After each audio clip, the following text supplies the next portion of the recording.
Truk atau kendaraan pengangkut logistik menghasilkan emisi karbon sebanyak 31,7% dari total emisi sektor transportasi di Indonesia. Adopsi truk listrik dinilai bisa menjadi solusi dekarbonisasi kendaraan berat untuk mencapai target net zero emission tahun 2060.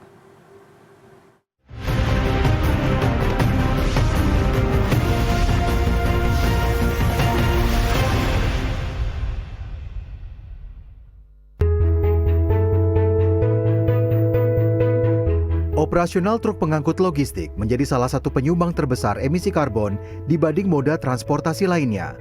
Data Indonesia Freight Decarbonization Accelerator atau IFDA dan World Resources Institute atau WRI Indonesia pada 2026 menunjukkan meskipun hanya mencakup 3,7% dari total populasi kendaraan nasional, namun truk atau kendaraan pengangkut logistik menghasilkan emisi karbon sebanyak 31,7% dari total emisi sektor transportasi darat di Indonesia. Untuk itu, saat ini pemerintah tengah mencari cara untuk mengurangi emisi karbon dari kendaraan pengangkut logistik, termasuk diantaranya melalui adopsi truk listrik. Semangatnya adalah bagaimana kita menggunakan energi yang lebih efisien, tapi yang kedua kita sudah mengarah pada elektrifikasi kendaraan. Dan ini perlu policy, perlu pengawalan kita semuanya dan edukasi bagi masyarakat. Ada insentif yang harus diberikan. Upaya dekarbonisasi transportasi logistik terus didorong melalui Peraturan Presiden Nomor 79 Tahun 2023 tentang percepatan program kendaraan bermotor listrik berbasis baterai. Perpres tersebut memberikan fleksibilitas terkait persentase tingkat komponen dalam negeri atau TKDN untuk industri kendaraan listrik yang diproduksi di dalam negeri. Cadangan nikel nasional yang melimpah menjadi modal pengembangan kendaraan listrik di Indonesia. Di tahun 2026, persentase TKDN mencapai 40% dan akan terus dimaksimalkan hingga 80% pada tahun 2030.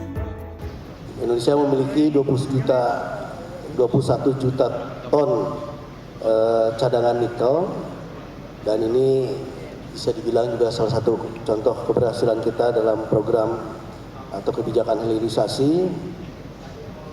Cadangan kita sekarang itu sekitar 25-30% cadangan global.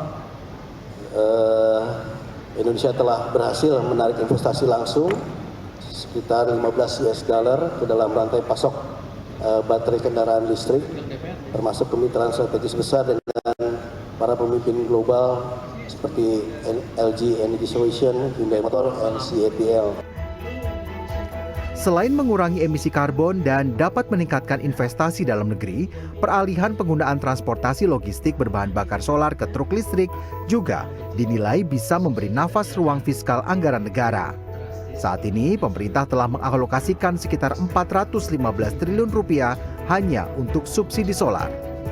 Indonesia sendiri baru bisa memproduksi 18,56 juta kiloliter solar per tahun pada 2024 atau 51,5% dari kebutuhan solar nasional. Sisanya mengandalkan impor. Inisiatif pencampuran biodiesel berbasis minyak sawit atau CPO dirasa belum cukup untuk memenuhi total kebutuhan solar nasional. Memang betul, subsidi tadi akan berkurang drastis, bahkan mungkin sampai nol begitu B50 masuk.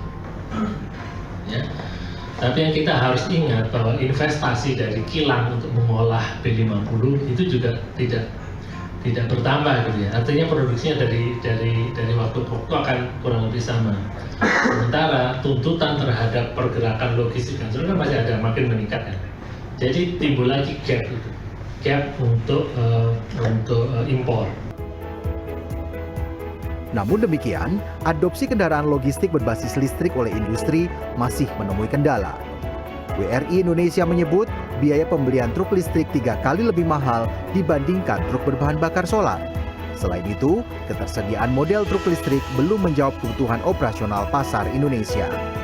Infrastruktur berupa SPKLU untuk truk juga perlu dibangun di titik-titik krusial dengan model dan kualitas keandalan listrik yang memadai.